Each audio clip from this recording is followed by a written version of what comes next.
Hello and welcome to this edition of the Baseball Talk Radio Show. Long-running show talking all about baseball, MLB. And my name is Rich Baxter. I'm usually joined with Mr. Gary Mack, but he's under the weather today, so I had to reach out and find a good friend of mine who's also a big baseball fan. And he's also from New York originally, Mr. Joey Q. How are you, Joe? Thanks for having me, Rich. Glad to be here today. Yeah, you're sounding great over there. And we just finished up with the trade deadline just on July 30th. So we're a day or two into this already. And the big fish landed their players that they wanted to land. Yes, they did. Yeah, who do you think made out the best in this? You have a choice of probably two teams on that. So who do you? I'm going to say straight out the Dodgers. Yeah, the Dodgers picked up Scherzer. There was a little bit of lack of communication. Originally, it came out as he was going to the Padres, and that would have been a huge win for the Padres. But all of a sudden, it seems like the Dodgers are getting real serious. And I thought you were going to pick the New York Yankees because they really picked up. Well, I have a thought on that. Their team's designed around right-handed hitting, which really should be designed around left-handed because that short porch that you and I can hit a home run off of 314 feet. So when they did that all righty lineup, they only had like one or two lefties in there. So now they come to the trade deadline and they get two great power hitting lefty hitters. So that Rizzo is in the leadoff spot, which is unbelievable. And he's hit 2 home runs his first game. So that worked out for the Yankees. Yes, it did. He's already paid dividends for them. And you're originally from New York, so you're a Mets fan, like Mr. Gary Mack, and they didn't make out too bad with this trade deadline either. They picked up Javier Baez. Yes, I thought that they would really need more to go pitching, but they went fielding. Javi Baez was a very good hitter a few years ago, and he's backed off a little bit. He's not as average as high as it used to be, but he's a great fielder. So you put him with Lindor. When Lindor comes back from injury, put him at second, move McNeil to third, and you got a fantastic infield. Up the middle, it's fantastic. Yeah, it does seem like a great pickup that they made. Over at Sports Illustrated, they picked, of course, the two top teams, the Dodgers and the Yankees, have the most money to splash out on this. And it's a little concerning, but it's the same old story in baseball with these teams that have the money, going out there, getting these free agents, bringing them on the team, stacking the deck, so to speak, because they have extra money to spend. Right. Where does that leave a team like the St. Louis Cardinals or the Minnesota Twins, teams like that? It just makes it a little lopsided a bit. It does. I guess it's all about the finances, whether they can go over the luxury tax or not. The Yankees, their history has never really minded it going over, but now with Hauser taking over for his deceased father, George, he's a little more conscious of it, but they still go over the cap. And the have-nots, St. Louis, which is a great baseball town, Milwaukee, they still have competitive teams. Milwaukee's leading their division, I believe. Correct me if I'm wrong, but their players are competitive. Look at Tampa Bay; they don't invest a lot in free agency, and look how they're doing. Yeah, they have a great scouting staff. It seems like every year they compete with players that we don't hear about till they become superstars. Yeah.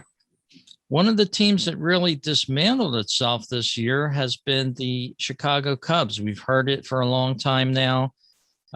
They wanted to jettison all their players, and they did. Chris Bryant going out west to the Giants, Javier Baez coming east to the Mets, and Rizzo to the Yankees. So the Cubs have effectively dismantled themselves. Yeah. I wonder what happens there, because the Cubs seem like they were in striking range for a couple years there after they won the World Series in 2016. But, lately they've been coming up not doing too well with a kind of a big payroll. So I guess it was time to blow up that team, maybe. Well, I think Theo Epstein is still the general manager, if I'm correct. He's built Boston, and then he built the Cubs. I'm pretty sure he's still there. It just comes a time when you have to say, okay, it's not working out with all the high-paid players. Let's bring in youth, keep the payroll, and see how we do that way. I mean, look at, again, Tampa Bay. Look at their show. And even, the Marlins. I mean, they're not competitive now, but they were. And then when the guys became superstars, they traded them off. Yeah, it's something like that happened with the Phillies after they won in 2008.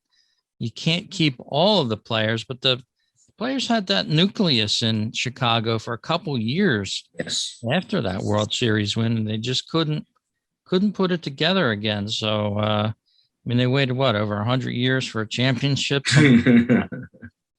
Yeah. Finally got it. So it was kind of emotional seeing Chris Bryant's reaction in the dugout when he got the news. He was still playing a game, but currently not on the field and all, that he had been traded to San Francisco. So I think either the Mets or the Phillies would have liked a Chris Bryant on their team. Oh, hell yeah. I mean, there was talk that he was going to be, possibly traded to the Mets. I don't know what happened in the breakdown, what they wanted, but the Mets really gave up their top prospect in the minor leagues. But I don't know, maybe they figured they'd be better off using Baez in the infield instead of Bryant, because then you could take McNeil, who's younger than Bryant. He's a very good hitter, good fielder. In fact, the past few games, he's been really stepping up his fielding. Move him to third, and you got a very good infield. Maybe because of the power, not getting with Baez, who he's already have 23 home runs, same as Pete Alonso. So now they both lead the Mets in home runs at 23. So I could see why they did it. They still, in my opinion, needed pitching, starting pitching. Yeah, Phillies needed a starter. They got somewhat of a reliever who may be pressed in the starting role and another reliever, but they didn't make a big move at the trade deadline. They apparently had the green light to do that from ownership, but for some reason they couldn't compete with these bigger teams like the Yankees and the Dodgers. Didn't want to splash out, I guess, on the top marquee names. Right. One of the things that happens after the trade deadline with all the player movements around, of course, is the odds of certain teams to win the World Series gets moved around. And I just got an email from a guy out in Las Vegas who sends me odd changes all year long. He says the Los Angeles Dodgers went from 4-1 to win the World Series to 11-4. That's a big jump up for them. And the Yankees were sitting at 22-1 before the trade deadline. They're now 16-1. So, these odds moved up for these two big teams. Yep. Whereas the Cubs, of course, dropped. They're at 100-1 now. And the Nationals probably should be 250-1 or 250-1, but they're 125-1 to win the World Series. So tough for those teams that lost their stars, but the game goes on. And it always will. Brings me back to the old days. Remember the old traded baseball cards when you got, the next season? Yep. The guy was traded. Did you ever collect cards throughout your baseball? Yes.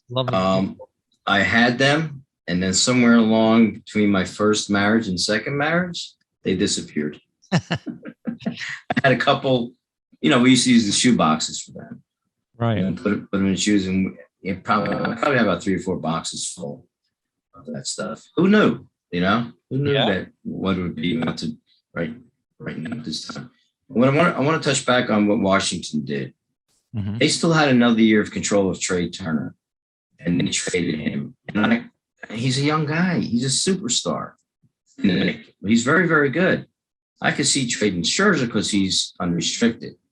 But Trey Turner, you build him with, is it Rios? Who's their young stud they have? Not a huge national fan. So Yeah, they have the new. I can't believe I'm drawing up like what is this thing? Is Rios power hitter? I think he gets right field. let's see if we can get that up for the list. He gets hurt quite often, but yeah, he would have been a good match for Trey Turner if he had stayed on. right. There's Juan Soto. That's it. Soto. Yes, I'm sorry. That's what I was thinking of. Okay. Juan Soto. The kid's a stud. So you put him in there. Trey Turner's setting the table. A few more pieces. I just don't understand why they had to trade him. Yeah, that's a puzzler. Especially when he was under team control. But maybe you have something down the line where that team is going to pay the Nationals back maybe for a move like that. Very, very odd there in Washington. And of course, they just coming off World Series win. So they effectively doled some players out as well. Yeah. They have decided to restructure, I guess you could say. Yep. Their major league team. So maybe they got some stuff in the pipeline that a lot of people aren't aware of, that they can just fill in those spots. That's possible. Have to see as the season rolls on here. Only a couple months left. Hard to believe that we're getting 162 games in, despite some of the players coming down with COVID. The Phillies had a couple guys within the last couple games out. I know the Washington Nationals did as well. And some of these players aren't getting vaccinated. What's your feeling on that? Like you said, Washington with their COVID outbreak, they had to reschedule several games in the beginning of the season, and then recently too. And because they were scheduled to play with the Mets, I think everybody should be vaccinated. I really do, because it's going to protect not just yourself from getting it from other people, your family. Your family, you have older people you're around all the time, you should be vaccinated. You're playing ball, you're sweating. I think the NFL is saying that they have to be vaccinated to play. Pretty sure. I think they had an addendum to that. But you're playing ball. It's not right that people aren't getting vaccinated and playing a major sport. That's true. Well, let's take a look at the standings here. Put them up on the screens. The Mets and the NL East, of course, holding that lead. They are 7 games over 500, 5-5 in their last 10. Really anchoring that first place spot there. But look who's creeped into second place here. The Braves trying to turn it around, 1 game under 500. Well, the Braves and the Phillies have been playing, going back and forth with that second place spot. They've been playing 500 ball. Mets been playing. Everybody in the East, the top 3-4 teams until Washington, have been playing pretty much 500 ball. Mets had a bigger lead earlier in the year, but it's baseball, man. You could go on a few game winning streak. The other thing on the lose streak, you're in first place now. That's how baseball is. Yeah, and if you look over, if you're watching us on the YouTube channel here, the differential, the run differential, this has changed up a little bit. Now the Mets are 1 run under their opponents. They've scored, and look at the Atlanta Braves. All of a sudden, they're plus 50. Yeah, so they're doing pretty well. I knew the Phillies are trailing the field in NL East minus 31 runs, and somehow they're still somewhat around 500. They're a couple games under right now. Playing the pesky Pirates. That's what we call. How about what Atlanta's done? They lost Acuna, right, for the year? Yeah. Yep. And Ozuna had his personal issues, right? Yep. And they're still there. And look at that differential. That's amazing. Yeah. Absolutely amazing. Now look at Milwaukee's differential. Oh my God.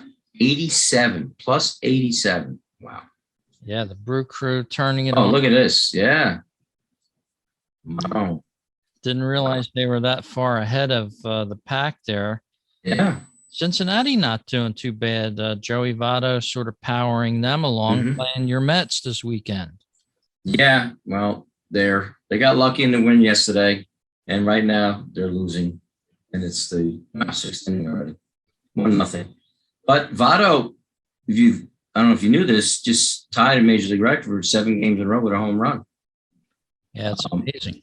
And one of the Mets outfielders stole one from him last night. So otherwise he would have had 8. That's amazing. Yeah. Let's go out west.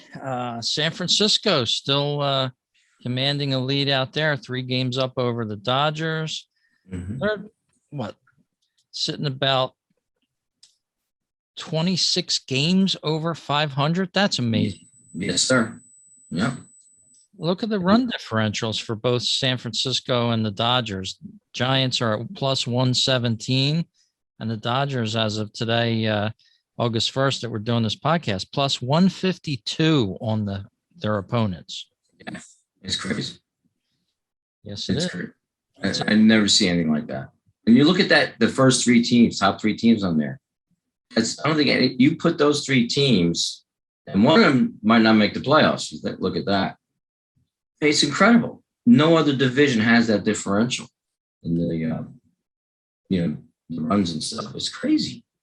Yeah, it's a big power side there on the West Coast. Let's check out the AL East. It's Tampa Bay up 21 games over 500. Yeah, not too bad there. They're still winning 7-3 in their last 10. Yeah. And look at the big lead. I remember a few days ago, the Yankees were like 9 or almost 10 games back. And they're in their 7th. So they made the trades. It's really helped them a lot. The Yankees with Tampa Bay, like I said, with no real big, names. Who's their starting pitching? Who's their ace? Who's their top players? Yeah, let's look it up. Yeah, let me see. Depth chart. Let's go to the depth chart right away. The rotation, they're not Michael Wacha, we've heard of before. Yeah, it was with the Cardinals. But everybody else is not a household name yet. So those guys are getting it done. Their bullpen, obviously, getting it done as well. A lot of injuries, though, right now with that bullpen, it looks like. But, they field a team that's very competitive, even though they're not paying a ton of money, which is kudos to the Rays. It was an old Schwarzenegger movie called Stay Hungry. And they're hungry. The young guys are hungry. They want to win. They want to earn their pay, their free agency. And I think this is what you get. They're not satisfied. And that's how they do it. And that should be a model for every team. In the big markets, you can't do that in the big markets. And kudos to the scouting, too, because you can scout players and they can show promise. But when they get to the big stage, they don't deliver sometimes. The Tampa Bay seems to have a good knack of having those type players on the team. Yep. Now, look, their coach was Joe Maddon. He won a World Series with them. Correct? Yep. He went to Chicago, won the World Series with them. He had Rizzo. And I believe Baez was on the team too at the time. I'm not sure. I have to double check. But look what's going on, like we were talking about in Chicago. Maybe they're trying to use that same formula. Maybe the past few years without Maddon, they figured, well, we're not winning with this other coach now, so Maddon made a difference. I think so. Moving over to the Central here, we got the Chicago White Sox still leading the way in a big way over Cleveland, who's 1 game over 500. But look at that run differential again. That's the game. Score more runs than your opponent. Yep. Look at that. I mean, the close. Look at minus 29, minus 54, minus 88, and you're 111. That's incredible. And out west, it's Houston Astros returning back to their goodness, so to speak. They're 23 games over 500 right now, and just cruise control into the last 2 months, I believe. Yeah, I mean, where's the competition coming from? I mean, you look at Oakland. I don't know how they do it either. You know, they have a lot of names also. So it's amazing how they do it out there. Yep, Oakland maybe looking for a new home soon. Yes. So the rumors are, but not doing too bad this year. They're well over 500 in the hunt for Houston. Let's just check the wild card right now. I know it's way too early, but in the AL, Houston would have the wild card, of course, or they have the division. Tampa Bay has their division. The White Sox has theirs for now. The wild card teams will be Boston and Oakland right now. Yeah, and Yankees are 2.5 out of that. And even Seattle making a late. Yeah, there's a tight race there for the wild card spots. It really is. Yeah, in the American League. All bunched up. Even the Angels, 6 games back. I got to hark back to when the Mets were like 9 games out going into September. You know, it was 1969, and they won everything. Yeah. And the Phillies did it in 2007. They had won 13 of their last 20, something like that, and made it into the playoffs. The next year, of course, they won the World Series, but the NL wild card teams is going to be tough for Phillies to make a wild card run here. They're going to have to take the division if they get into the playoffs. Got the Dodgers, San Diego right now, neck and neck for those 2 spots. And look at all the runs scored differential here. That's why they're winners. Yeah. And you look at the wild card. I'm really surprised that Atlanta's that far out of the wild card. Right now they're a game under 500. So they could turn it on hot these last 2 months, August, September. You know, it's anybody's race still if some of these teams start to falter ahead of them. Yep. I totally agree.